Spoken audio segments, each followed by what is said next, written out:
Technique ক্লাসে সকলকে স্বাগত। আজকের আমাদের আলোচ্য বিষয় 2025 সালের চতুর্থ শ্রেণীর তৃতীয় পর্যায়ক্রমিক মূল্যায়ন অর্থাৎ ফাইনাল পরীক্ষার অঙ্কের প্রশ্ন এবং তার উত্তর। তোমার তৃতীয় পর্যায়ক্রমিক মূল্যায়নে পূর্ণমান থাকবে 50, সময় হবে তোমরা 1 ঘন্টা 30 মিনিট। তোমাদের এর আগে ফাইনাল পরীক্ষার বাংলা এবং ইংরেজির প্রশ্ন এবং তার উত্তর করিয়েছি। তোমরা যারা যারা দেখোনি তাই জন্য লিঙ্ক ডেসক্রিপশন বক্সে আছে, তোমরা সেখান থেকে কিনতে পারো। তোমাদের এই প্রশ্নোত্তর পর্ব শুরু করার আগে বলে রাখি, তোমরা যারা চ্যানেল নতুন আছো তারা অবশ্যই চ্যানেলটিকে সাবস্ক্রাইব করে রেখো এবং পাশে থাকা বেল আইকনটি প্রেস করে রেখো। তাহলে আমরা চলে আসছি প্রশ্নোত্তর পর্বে। প্রথম যে প্রশ্নটা আছে, কথায় লেখো। দেখো এখানে 1 2 3 4 5 6 7 8 9 এরকম যদি তোমাদের থাকে কথায় লেখা, তাহলে দেখো তোমরা জানো একক, দশক, শতক, হাজার, অযুত, লক্ষ, নিযুত, কোটি এরকম করে তোমরা লিখে নেবে। দিয়ে এই সংখ্যাটাকে সেইভাবে তোমরা লিখে নেবে পেছন দিক থেকে। এইভাবে পেছন দিক থেকে তোমরা লেখা পেছন থেকে সামনে যাবে আস্তে আস্তে। দিয়ে তারপরে দেখবে তোমাদের এটা কি হয়েছে, কোটির ঘরে যেহেতু কি আছে দেখো, কোটির ঘরে 2 আছে, কিন্তু সামনে একটা 1 বেরিয়ে গেছে এখানে, তাহলে কি হলো 12 কোটি। 12 কোটি 34,56,789। এখানে তোমরা 789 লিখতে পারো, 789 লিখলেও হবে, 789 লিখলেও হবে। এবার বলেছে সংখ্যায় লেখো 4,04,004। তো আবার সেই রকম ভাবে একক, দশক, শতক, হাজার, অযুত, লক্ষ, নিযুত, কোটি এভাবে ঘর করে নিলে। তাহলে কি আছে 4 কোটি, তাহলে কোটির ঘরে 4, তারপরে 4,000, তারপরে হাজারের ঘরে 4, তারপরে মাঝের ঘরে কিছু নাই মানে কি হবে, 0 হবে। আর শতকের ঘরে কি আছে 4,004 বলেছে, 4,004 মানে শতকের ঘরেও 0, দশকের ঘরেও 0, এককের ঘরে শুধু 4। তাহলে এইভাবে যদি আমরা সংখ্যায় লিখি তাহলে আমরা এইরকম পাই। এবার দেখো বলেছে শূন্যস্থান পূরণ করো 2 গুণ 4। এটা শূন্যস্থান পূর্ণ করতে বলেছে। উপরটাকে কি বলে, উপরটাকে বলে লব, নিচেরটাকে কি বলে হর। তো 2 এর 3, দেখো এই যে 2 এর 3, উপরে যে তোমাদের লবে 2 আছে এবং নিচে হরে 3 আছে, এটাকে যদি আমরা 3 দিয়ে গুণ করি, দেখো 2কেও যদি আমরা 3 দিয়ে গুণ করি, নিচেও কিন্তু আমাকে 3 দিয়ে গুণ করতে হবে, কারণ উপরে 3 দিয়ে গুণ করলে নিচে 3 দিয়ে গুণ না করলে কিন্তু সংখ্যাটা সমান থাকবে না, এই যে ভগ্নাংশটা সমান থাকবে না। তাহলে দেখো 3 দুগুণ কত হয়, 3 দুগুণ হয় 6, 3 3 কত হয়, 3 3 হয় 9। বুঝতে পেরেছ? তাহলে এবার দেখো 2/3 সমান 10 এর কত হবে, তো 2 এর সঙ্গে কত গুণ করলে 10 পাওয়া যায়। তো আমরা এই 2 এর সঙ্গে যদি আমরা 5 গুণ করি তাহলে আমরা 10 পাবো। তো উপরে যদি আমরা 5 দিয়ে গুণ করি, আমাকে তো নিচেও 5 দিয়ে গুণ করতে হবে, নিচে 3 ছিল, তো 3কে যদি আমরা 5 দিয়ে গুণ করি কত হবে, 3 5 15। আচ্ছা, এবার দেখো নিচে বলেছে 2 এর 3 সমান 21। এবার 3কে কত দিয়ে গুণ করলে 21 পাওয়া যায়, 3কে আমরা জানি 7 দিয়ে গুণ করলে 21 পাওয়া যায়। তা 3কে যদি আমরা 7 দিয়ে গুণ করি, নিচে যদি আমরা 7 দিয়ে গুণ করি, ওপরেও আমাকে 7 দিয়ে গুণ করতে হবে। তাহলে 7 দুগুণে কত হয়, 7 দুগুণে হয় 14। তাহলে এখানে 14 বসে গেল। তারপরে বলেছে 2 এর 3 সমান 18। কি আছে, লবে যদি 18 হয়, মানে 2 এর সঙ্গে কত গুণ করলে 18 পাওয়া যায়, 2 এর সঙ্গে 9 গুণ করলে 18 পাওয়া যায়, 9 দুগুণ 18। তাহলে যদি আমি উপরে 9 গুণ করে থাকি, তাহলে আমাকে নিচেও 9 গুণ করতে হবে। তাহলে 3 গুণ 9, 3 3 9 27। তাহলে বোঝা গেল কিভাবে আমরা পেলাম। এবার দেখো ক্ষয়ের অঙ্কটা কি বলেছে, ঘনবস্তুর দৈর্ঘ্য, প্রস্থ ও ড্যাশ থাকে। ঘনবস্তুর আমরা জানি দৈর্ঘ্য, প্রস্থ ও উচ্চতা থাকে। গ দেখো একটি সমবাহু ত্রিভুজের প্রতিটি কোণের মান, সমবাহু ত্রিভুজ, দেখো সমবাহু ত্রিভুজের মানে 3টে বাহুই কিন্তু সমান হবে। এই সমবাহু ত্রিভুজের প্রতিটি কোণের মান হয় কিন্তু 60 ডিগ্রি। আর 3টে কোণের সমষ্টি ত্রিভুজের সবসময় কিন্তু মনে রাখতে হবে 180 ডিগ্রি হবে। তারপর অঙ্কটা দেখো সেই নিয়েই আছে, 180 degree কোণকে dash O 360 degree কোণকে dash বলে। তো আমরা জানি 180 ডিগ্রি কোণকে কি বলা হয়, সরল কোণ। এরকম 180 ডিগ্রি কোণকে কি বলি আমরা, সরল কোণ। আর 360 ডিগ্রি কোণকে বলে প্রবৃদ্ধ কোণ। বোঝা গেছে? এবার বলেছে গুণফল ও ভাগফল নির্ণয় করো। দেখো 87 কিগ্রা 7 গ্রামকে যদি 13 দিয়ে গুণ করা হয়, তো 87 কিগ্রা 7 গ্রামকে যদি আমরা 13 দিয়ে গুণ করি, তোমরা গুণ করে দেখবে এটা পাচ্ছি 1131 কিগ্রা 91 গ্রাম, 7 91। আবার যদি 87কে আমরা 13 দিয়ে গুণ করি, আমরা কিন্তু 1131 পাবো। এবার বলেছে 90 ডেকালি 45 সেন্টিলি, এটাকে 15 দিয়ে ভাগ করব। তো যদি দেখবে তোমরা ভাগ করে দেখবে 15 দিয়ে যদি আমরা ভাগ করি তাহলে কিন্তু আমরা 6 ডেকালি 3 সেন্টি পাবো। নর্মাল ভাগ করবে তাহলেই কিন্তু তোমাদের হয়ে যাবে। ফলাফল নির্ণয় করো। 3 × 6 = 18।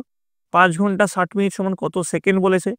এবার দেখো 5 ঘন্টাকে এখানে সেকেন্ডে পরিণত করতে হবে, মিনিটকে এখানে সেকেন্ডে পরিণত করতে হবে। আমরা জানি যদি মিনিটকে সেকেন্ডে পরিণত করতে চাই তাহলে 60 দিয়ে গুণ করতে হবে। আবার ঘন্টাকে যদি আমরা মিনিটে পরিবর্তন করতে চাই তাহলে 60 দিয়ে গুণ করতে হবে। তাহলে 5 যদি আমরা ঘন্টাকে তাহলে দেখা যাচ্ছে 60 × 60 মানে 3600 দিয়ে যদি আমরা গুণ করি তাহলে কিন্তু আমরা সেকেন্ড পাবো। তাহলে 5 × 60 × 60 মানে 3600। এখানে আমরা ভেঙেই লিখেছি 5 × 60 × 60 যোগ 50 × 60। তাহলে এইভাবে করে রাখো, এখানে পাবো আমরা 1800, এখানে পাবো 3000। তাহলে হলো 2100 সেকেন্ড। গোটাটাকে যদি আমরা সেকেন্ডে পরিণত করি তাহলে আমরা পাবো 2100 সেকেন্ড। এবার বলছে 13 বছর 9 মাস সমান কতদিন। আচ্ছা, 1 বছর সমান কতদিন আমরা আগে দিকে দেখি। 1 বছর সমান আমরা জানি 365 দিন। তো 13 বছর মানে 13 × 365 দিন। আর 1 মাস মানে কতদিন? 1 মাস মানে 30 দিন।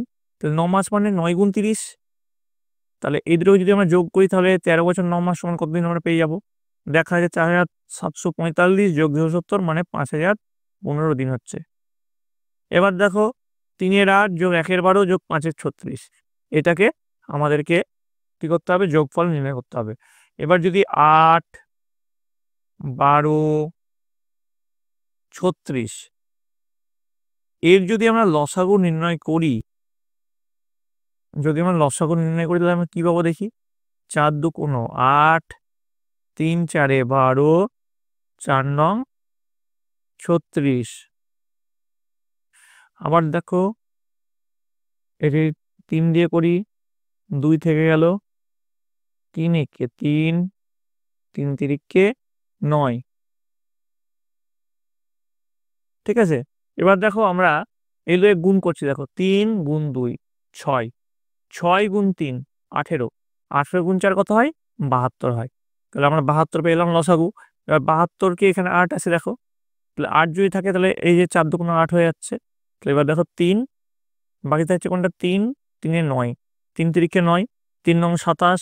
আবার 72 দেখো এখানে 72 কোথায় হচ্ছে, আমি অন্য কালো দেখাচ্ছি। 72 নিচে হচ্ছে 12, আমাকে এখানে 12 করতে হবে। দেখো 3 × 4 12 হচ্ছে। তাহলে 3 × 4 বাদ দিয়ে বাকি হচ্ছে 2 × 3 2 × 6। তাহলে 6 × 1 = 6। তারপরে এখানে কোথায় 36, দেখো এখানে 36 কোথায় হচ্ছে? 36 দেখো কোথায় হচ্ছে। দেখো এখানে যদি আমরা 3 × 2 = 6, 3 6 18 করি, আর এই 4কে যদি আমরা 2 দিয়ে ভাগ নিই, 2 × 2 = 4 করি, তাহলে কিন্তু আমরা 18 × 2 = 36 আমরা পাবো। তাহলে এখানে আমরা 36 যদি পাই তাহলে 36 × 2 = 72, 5 × 2 = 10। ঠিক আছে, 43/72 বোঝা গেল। এবার 5 এর 6 বিয়োগ 1 এর 3 বিয়োগ 2 এর 9 এর লসাগু করলে আমরা কিন্তু 6, 3 আর 9 এর লসাগু করলে আমরা 18 পাবো। যেমন করে লসাগু দেখালাম এইভাবে লসাগু করবো, দিয়ে আমরা 18 পাবো। 18 পেলে 3 6 18, 3 5 15 হলো। 3 6 18, 6 1 6, 9 2 = 18, 2 2 = 4, 15 বিয়োগ 6 বিয়োগ 4 সমান কত হয়? 15 বিয়োগ 6 করলে 9, 9 বিয়োগ 4 করলে 5। তাহলে 5 এর 18 বোঝা যাচ্ছে। এবার দেখো বলেছে সরল করো। 72 বিয়োগ থার্ড ব্র্যাকেট শুরু 36 বিয়োগ সেকেন্ড ব্র্যাকেট শুরু 90 যোগ ফার্স্ট ব্র্যাকেট শুরু 70/14, first bracket close second bracket close যোগ 64 গুণ 4। আমরা একটা নিয়ম জানি বদমাস, BODMAS। এখান থেকে কিন্তু আমরা কোনটার কাজ আগে কোনটার কাজ পরে, প্রথমে আমরা জানি ব্র্যাকেট, তারপরে হচ্ছে ভাগ, তারপরে গুণ, তারপরে যোগ, তারপরে বিয়োগ। সেই হিসেবে যদি করি কোন ব্র্যাকেটের কাজ আগে হয়? সবসময় ফার্স্ট ব্র্যাকেটের কাজ আগে হয়, তারপরে সেকেন্ড ব্র্যাকেট, তারপরে থার্ড ব্র্যাকেট। তো ফার্স্ট ব্র্যাকেটের কাজ যদি আমরা আগে করি, দেখো 70/14, বাকিগুলো সব সমান রেখে দিলাম। দেখো এখানে কিন্তু কোনো চেঞ্জ করিনি, একবার 70/14 করেছি। 70/14 করলে আমার এখানে আছে 5 এলো। তারপরে দেখো তারপরের গুলোও কিন্তু চেঞ্জ করলাম না, যোগ 64 গুণ 4, এটা কিন্তু যেমন আছে তেমন রেখে দিলাম। এবার দেখো তাহলে ফার্স্ট ব্র্যাকেটের কাজ হলে এবার করবো সেকেন্ড ব্র্যাকেটের কাজ, অর্থাৎ এর কাজটা এবার করব। এর কাজটা যদি আমরা এবার করি তাহলে 72 বিয়োগ 36 বাকি যা আছে সেম রেখে দেবো। বাকি আমাদের যা আছে এগুলো কিন্তু আমরা সেম রেখে দেবো। শুধু 95 যোগ 5, 90 যোগ 5 এর কাজটা করব। 90 যোগ 5 করলে আমরা পাবো 95। 95 যদি আমরা পাই তাহলে 36 বিয়োগ 95 যোগ 64 গুণ 4 যেমন আছে তেমন রেখে দেবো। এবার কিসের কাজ করবো? এবার করবো আমরা থার্ড ব্র্যাকেটের কাজ। এবার আমরা যদি থার্ড ব্র্যাকেটের কাজ করি, অর্থাৎ এই ব্র্যাকেটের কাজ যদি করি, তাহলে 36 যোগগুলো আগে নিয়ে এলাম। 36 আগে কিছু নেই, মানে তার আগে কি আছে? যোগ চিহ্ন আছে। 64, তা দুটোকে একসঙ্গে করে নিলাম, বিয়োগ 95 করে আমরা কি পাবো? 72 বিয়োগ 100 বিয়োগ 95, মানে 72 বিয়োগ 5 গুণ 4। এবার আমরা 72 বিয়োগ 5 গুণ 4, তা আমরা জানি কার কাজ আগে? বিয়োগের কাজ আগে নাকি গুণের কাজ আগে? আমরা জানি গুণের কাজ আগে। তাহলে 5 গুণ 4-এর কাজটা আগে করবো। 4 5 20, তাহলে 72 বিয়োগ 20, 72 বিয়োগ 20 করলে 52 হয়। বুঝতে পেরেছো? এইভাবে আমরা এই সরলটা করলাম। এবার দেখো 6 দাগের অঙ্ক কি বলেছে? একটি ঘড়ি 235 টাকায় বিক্রয় করলে যত লাভ হয়, 219 টাকায় বিক্রয় করলে তত ক্ষতি হয়। ঘড়িটির ক্রয় মূল্য কত? এখানে দেখো 3 আছে। তো দেখো এটা যদি আমি 235 থেকে 219 বাদ দিই, তাহলে আমরা যা পাবো তাকে যদি আমরা 2 দিয়ে ভাগ করি, তাহলে আমরা এর ডিফারেন্সটা পেয়ে যাব। তো 16 ভাগ 2 করলে আমরা কত পাবো? 8। তাহলে 219-এর সঙ্গে 8 যোগ করলেও 227 হয়। আবার 235 থেকে যদি 8 বিয়োগ করি, তাও কিন্তু 227 হবে। অতএব ঘড়িটির ক্রয় মূল্য 227 টাকা। এবার দেখো কি বলেছে? একটি কাজ 15 জন শ্রমিক 28 দিনে করতে পারে। কাজটি 21 দিন শেষ করতে হলে আরো কতজন শ্রমিক অতিরিক্ত লাগবে? তো তাহলে আমরা যদি 15 গুণ 28 বাই 21 করি, তাহলে কি পাবো? 420 বাই 21 মানে 20। অতএব আরো 20 বিয়োগ 15 মানে 5 জন অতিরিক্ত শ্রমিক লাগবে। এবার দেখো 8-এর অঙ্কটা, 9টি সংখ্যার গড় 65, প্রথম 4টি সংখ্যার গড় 63 এবং শেষ 4টি সংখ্যার গড় 71 হলে পঞ্চম সংখ্যাটির মান কত? তো 9টি সংখ্যার গড় যখন 65 বলেছে, তাহলে 9টি সংখ্যার সমষ্টি কত হবে? 65 গুণ 9 সমান 585। প্রথম 4টি সংখ্যার গড় কি বলেছে? 63, মানে সমষ্টি যদি করি 63 গুণ 4 মানে 252। শেষ 4টি সংখ্যার সমষ্টি, শেষ 4টি সংখ্যার গড় 71 বলেছে, তাহলে সমষ্টি 71 গুণ 4 284। তাহলে 8টি সংখ্যার সমষ্টি কত হচ্ছে? 252 যোগ 284 মানে 536। অতএব পঞ্চম সংখ্যাটির মান হচ্ছে 585 মাইনাস 536 মানে 49। 10 নম্বর, একটি সরলরেখা অঙ্কন করতে কমপক্ষে কটি বিন্দুর প্রয়োজন? আমরা জানি একটি সরলরেখা অঙ্কন করতে কমপক্ষে 2টি বিন্দুর প্রয়োজন। এবার একটি বৃত্ত অঙ্কন করে তার বিভিন্ন অংশ চিহ্নিত করো। তোমরা জানো কাঁটা কম্পাসের সাহায্যে বৃত্ত অঙ্কন করতে। বৃত্ত অঙ্কন করে তার বিভিন্ন অংশ, যেমন এটা কি? এটা বৃত্তের পরিধি, এখান থেকে আবার যদি হয় এটা বৃত্তের ব্যাস, এটা হচ্ছে বৃত্তের ব্যাসার্ধ, এটা বৃত্তের কেন্দ্র।